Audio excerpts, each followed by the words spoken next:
My ex-wife whispered, "Don't show up at my brother's wedding." "Why not?" I asked. She looked away. The light was doing that thing it only does in late September, pouring in low through the window above the sink, warm and heavy, like honey spilled over the tiles. It hit the edges of things just right. The rim of the cereal bowl, the chipped mug with the faded Van Gogh print, the curve of her wrist as she leaned on the counter, twisting the dish towel slowly in her hands like it had done something wrong. Everything was quiet except for the faint hum of the refrigerator and the occasional creak of the floor settling beneath us. It wasn't even our house anymore. It was hers, or maybe it had always been. I still called it home sometimes by mistake. My keys still worked, but the place didn't recognize me. It had been 3 months since the divorce was finalized, 2 since I moved out. I'd only stopped by to drop off some papers for the mortgage refinancing, some leftover thread we hadn't quite untangled yet. We hadn't spoken much, not in any real way. Texts about bills, a forwarded email from the lawyer, a photo of the dog she kept, Charlie, sleeping under the dining table. I still don't know why she sent that. Maybe she didn't either. I was just about to leave when she said it. "Don't show up at my brother's wedding." I didn't even hear her at first. I was reaching for the fridge door, my mind halfway to a memory of Jamie and I getting hammered on his rooftop 2 summers ago, singing Bruce Springsteen at the top of our lungs, barefoot and stupid under the stars. I was wondering if he still kept his vinyls in milk crates, if he ever replaced that amp I spilled beer on. What? I turned, one hand still on the fridge door. It swung closed behind me. She didn't look up. "Don't go to the wedding." Her voice wasn't sharp, it wasn't even cold. It was quiet, like she was telling me something already decided, like it wasn't up for discussion. I blinked, trying to understand. Why not? That's when she looked away, not just away from me, but inward almost. Like the question pulled something up she'd been working hard to bury. She bit the inside of her cheek like she used to when she was nervous about her parents coming over. I watched her knuckles go pale around the twisted towel. For a second I thought maybe she was about to cry, but she didn't. She just stood there, letting the silence do all the talking, and suddenly the room felt too small, like the air had thickened between us. I took a step closer. "Is Jamie, does he not want me there?" She didn't answer.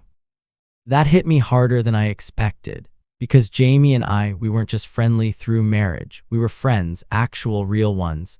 He was the first person I told when I got the job offer in Denver. He was the one who stood beside me at the altar, steadying my hands when I was sweating through my vows. We stayed up until 3 a.m. the night before the wedding, talking about what it meant to love someone when they stopped being new to you. So yeah, I thought I was still part of the family in some way. Maybe a faded photograph in the album, maybe a past tense, but in there, still invited. "Did something happen?" I asked. She just shook her head, not a no, not a yes, just don't ask. I felt a familiar sensation rising in me then, like cold water filling my lungs. It's what I used to feel in the last year of our marriage, during those fights where she'd say nothing was wrong but her voice would flatten and her eyes would drift, and I'd be standing there like an idiot begging the silence to explain itself. I wanted to push, I wanted to demand, I wanted to shake the truth loose from her throat. But I didn't, because I could feel it, that this wasn't about now. It was about whatever came before the end, about things we didn't talk about when we signed the papers, maybe things I still didn't know. I looked around the kitchen. Everything was where it used to be, but rearranged slightly. The sugar jar was on the opposite side of the counter now. There was a new toaster. The magnet that used to hold our grocery list was gone, and the bulletin board, the one we used to pin photos to, was completely empty, except for a single business card thumbtacked in the middle. It hit me then how much I didn't belong here anymore. "You could have just told me not to come," I said finally, "without inviting me in, without letting me think things were still, I don't know, open." "I didn't mean to hurt you," she said, still soft, still calm. "But you did." That's when she looked at me finally, and there it was in her eyes, guilt maybe, or regret, or just exhaustion. "I thought maybe if I said it to your face, you'd believe me." I nodded slowly, but I didn't understand. I didn't believe her, not really. We stood there in silence for what felt like a long time, long enough for the light to shift again, crawling further across the floor. Charlie wandered in and curled up by the fridge, thumping his tail once when he saw me, then resting his head down like it was all too much work. Even the dog seemed tired. I opened my mouth to ask again, to try for one more answer, but I didn't. What would be the point? Whatever reason she had, it was hers, and maybe that was the hardest part. I didn't have the right to ask anymore. I left the beer on the counter unopened. I didn't slam the door, I didn't look back. I walked down the front steps, past the potted rosemary plant we used to joke about killing every year, past the patchy lawn I used to mow every Saturday morning with a hangover, past the mailbox where she used to leave me little notes when she left early for work. The sky was clouding over. Somewhere down the block, a car alarm hiccuped into the silence, then stopped. When I got into my car, I sat for a moment with my hands on the steering wheel, feeling the pulse in my fingertips, the way my chest hurt in that familiar, dull, shapeless way. I thought about Jamie's wedding. I pictured him smiling, maybe nervously, at the end of an aisle. I pictured the people clapping, the champagne, the playlist he probably made himself with way too much Bowie. I wondered if he would think to look for me in the crowd. I wondered if he'd miss me. I wondered what she had done that she couldn't bear me being there to witness the aftermath of it. And then I drove away. Not fast, not slow, just away. I didn't go home that night. Not to the new apartment with its off-white walls and a kitchen faucet that leaked like it was apologizing for something. I just drove until the gas light came on, until the road got quieter and the air outside my window started to smell like wet dirt and wood smoke, like the outer edges of memory. I ended up in the parking lot of a diner I hadn't thought about in years. Maggie, that's what the flickering sign said. It had probably been there since the 60s, the kind of place with cracked vinyl booths and those little glass sugar dispensers that are always sticky. I used to come here with Jamie and Helen back when she was still my wife after concerts, or on those sleepless nights when the world felt too big to be in bed. I sat in a booth by the window, watching a woman in a hoodie smoke a cigarette beside a payphone. The waitress brought me coffee without asking if I wanted any. I didn't remember her, but she looked at me like she knew I was trying not to fall apart. That's the thing, it doesn't take much for people to see it on you when you're mid-collapse. I didn't touch the coffee. I just sat there replaying it over and over the moment she looked away from me. The way her voice changed, like she was speaking to someone else, someone gentler, someone who wasn't me. It made me wonder what version of me she'd carried in her mind when she decided to say it out loud. Was I the ex-husband she pitied? The man she had once loved, now reduced to a list of practical inconveniences? Or was I a threat, not in a dangerous way, but emotionally, the kind of presence that made things too real? I didn't know, I still don't. The wedding was 9 days away. I hadn't RSVP'd. I didn't even know if I was officially invited or if I'd just assumed I would be.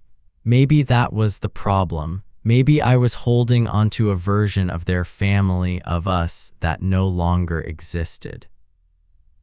Jamie had texted me 2 weeks earlier. "Hope you'll be there, man," would mean a lot. That was before Helen's kitchen, before she'd told me not to come. I thought about texting him back. "Hey, your sister asked me not to come, you still want me there." But what does that even do, really? Drag him into a mess he didn't create, put him in the position of choosing between blood and memory. I didn't send anything. Instead, I started waking up in the middle of the night, lungs full of a pressure I couldn't name. I'd lie there in bed, listening to the upstairs neighbor's TV humming through the ceiling like a lullaby for the emotionally bankrupt. Some nights I'd scroll through old photos, me, Helen, Jamie at the lake house, the three of us in ugly Christmas sweaters, Helen asleep on my shoulder at his engagement party, champagne glass still in her hand. It didn't hurt the way you'd expect. It wasn't a sharp pain. It was dull, like a bruise under the skin of my whole life. I went to therapy once. Dr. Berman's office smelled like peppermint and carpet cleaner. She asked me what brought me in, and I laughed too loudly, like someone had asked me to explain gravity.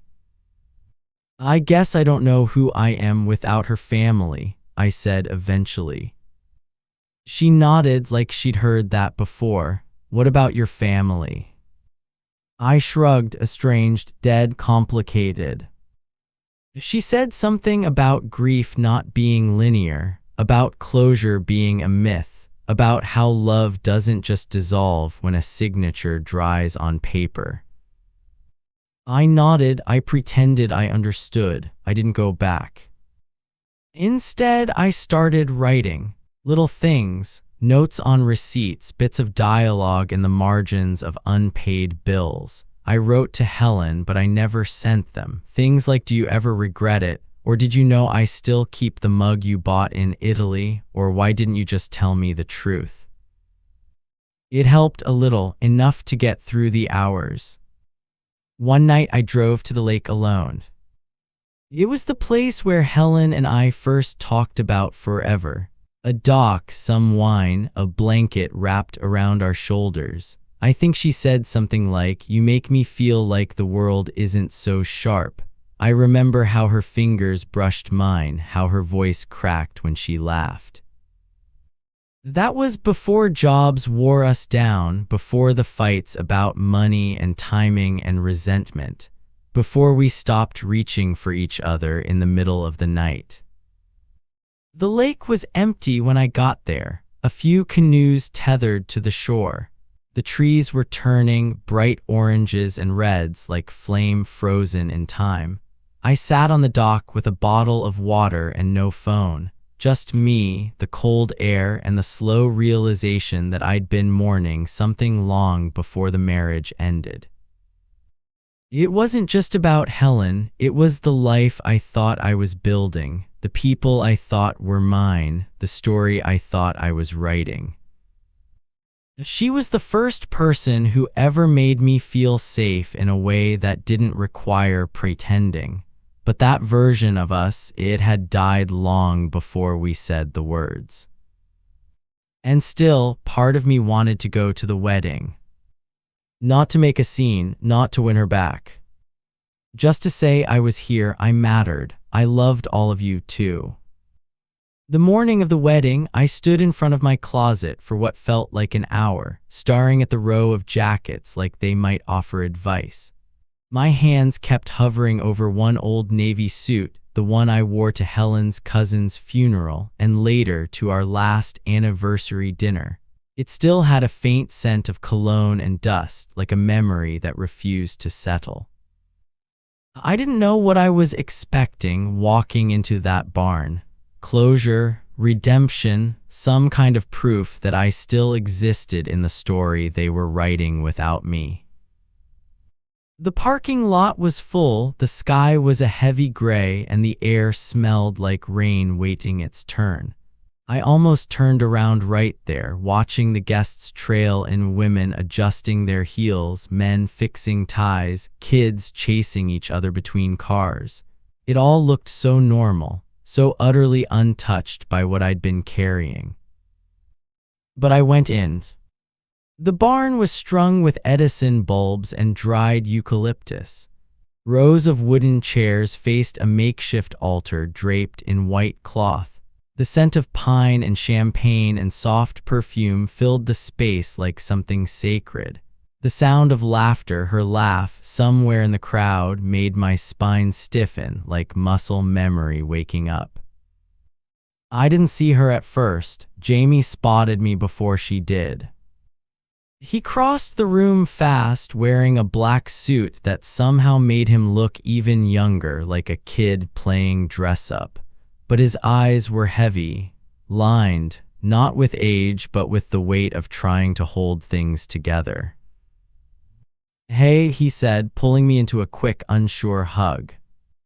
"Hey," I echoed, my voice smaller than I wanted it to be. "I didn't think you'd come." "I almost didn't."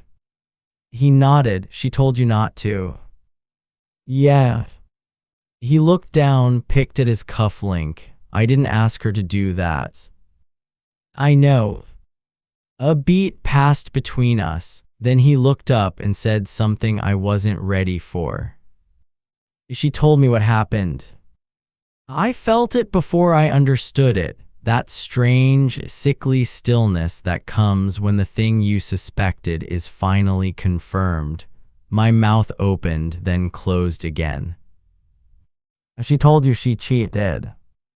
He nodded, no surprise, just a sadness that looked older than both of us.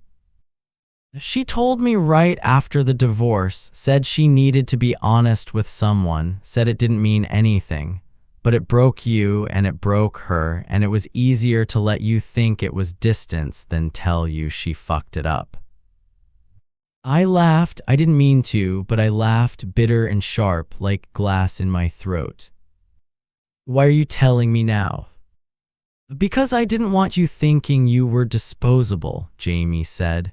"You were my brother, man. You still are, in a way, and I didn't want to start this day carrying that lie." My hands were shaking. I shoved them into my pockets. I looked over his shoulder and saw her, finally, Helen, standing by the bar, hair curled and pinned back, the soft pink of her dress making her look unreal, like something made of light. Her face changed the moment our eyes met. She didn't smile. She didn't look away. She just stood there, holding my gaze like it was something breakable. I left Jamie and walked toward her without thinking. She stepped away from the crowd, met me near the exit, beside a wall of old farm tools turned wedding decor. She didn't say anything at first, just watched me with those wide, tired eyes. "You told him," I said. She nodded. "Why now?"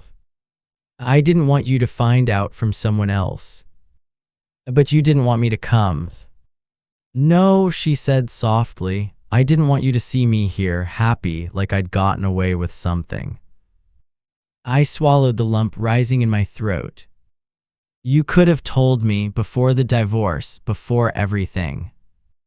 "I was a coward," she said. "I thought protecting you meant hiding it, and by the time I realized I was wrong, I'd already lost the right to explain."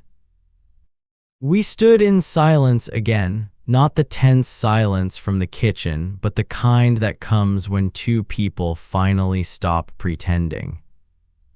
"Did you love him?" I asked.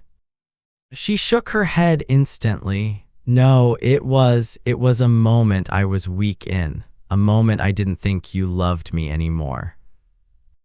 That one hurt because it wasn't entirely untrue. There were nights I'd rolled away from her in bed, too tired to talk. Weeks when our words were all functional, grocery lists, deadlines, bills. Love got drowned in the static of our lives and neither of us reached for the volume knob. "I never stopped," I said, my voice breaking. I know, she whispered. That's what makes it worse. I looked at her then, really looked, and I saw someone who had made peace with her mistakes, but not with what they'd cost. I saw someone who would carry the weight of hurting me longer than she'd ever carried the love. And I saw, for the first time in months, the version of her that wasn't my wife anymore, just a person. Flawed, fragile, human. I'm not angry, I said, and I was not anymore. I just needed the truth. She nodded, her eyes glistened, but she didn't cry. She never did, not in front of people. She once told me her tears were private, like prayers. I stepped back. I'm gonna go, I said. You don't have to. I know, I said, but I think I need to. She touched my arm briefly, like a benediction, like goodbye. And then I walked out of the barn, the music swelling behind me, the beginning of the processional, the start of a new story I wasn't part of. It's been 7 months. The days feel different now, quieter in ways that don't ache as much. I moved again, further from the city this time, into a second-floor walk-up with a slanted ceiling and windows that let in the sunrise if I remember to leave the blinds open. It smells like old wood and rain in here, and most nights I fall asleep to the sound of someone's dog barking down the block. It's not glamorous, but it's mine. The mornings are the best part. I wake early not because I have to, but because the stillness feels like something I earned. I put the kettle on, grind beans by hand, pour slowly. It's a ritual, it's control. Sometimes I think about how many little things I gave away without noticing: the morning playlists, the bathroom counter space, the space inside me I made just to accommodate someone else's rhythms. I don't regret it, but I also don't miss it the way I thought I would. There's a plant I've kept alive, a snake plant, low maintenance, forgiving. Helen used to say I had a black thumb, and maybe I did, but now it's green and strong and reaching. I water it every Tuesday. I don't forget anymore. I haven't spoken to her since the wedding. She sent me a letter once, a few weeks later, handwritten, short, said she hoped I was finding peace and thanked me for showing up even when I didn't have to. I never responded, not because I was angry, but because sometimes the most generous thing you can give someone is your absence. I think she would understand that now. Jamie and I exchanged a few texts. Nothing heavy, a song link, a photo of his honeymoon hike, a thinking of you when I posted a picture of Charlie's old collar with a caption that just said, "Still here." He died in December in his sleep. I cried in the vet's parking lot for 35 minutes, forehead pressed to the steering wheel, sobbing like a man who had finally let himself be undone. It wasn't just about the dog, it never is. I write more now, little stories, half-finished poems. Fragments of memory rearranged into fiction. It helps. It doesn't heal everything, but it gives shape to the mess. I write about her sometimes, not to keep her close, but to keep her honest in my mind. Memory is a slippery thing, and I've learned not to trust nostalgia. It makes villains into saints and bad endings look like beautiful beginnings. But the truth matters, not just what happened, but what it meant, what it still means. I'm learning how to be alone without being lonely. There's a difference. I've found a huge, aching difference. Alone means I make the bed the way I like. I leave dishes in the sink sometimes and don't feel guilty. I talk to myself out loud in the evenings and laugh at my own jokes. Loneliness was what I felt inside the marriage long before it ended, when we sat across from each other at dinner and had nothing left to say. When her body was in the bed, but her heart was in some distant, unreachable place. Alone is freedom. Loneliness is mourning what never got to bloom. Sometimes people ask if I'd ever get married again. I usually shrug, not because I don't know, but because I've learned to stop answering questions I'm not ready to live into. I'm not afraid of love, I'm just more careful with where I plant it now. There's a woman at the bookstore I go to. Her name is Mara. She has a voice like velvet and a small tattoo of a comma behind her ear. We talk sometimes about books, about grief, about how fall makes everything feel temporary in a beautiful way. She gave me a recommendation the other day and smiled like she meant it. I don't know what it is yet between us. It's not urgent, that's the point. The other night I stood by my window watching the rain. It hit the street in that soft, cinematic way that makes you want to forgive everyone who ever broke your heart. I thought about Helen, not with bitterness, not even with sadness, just gently.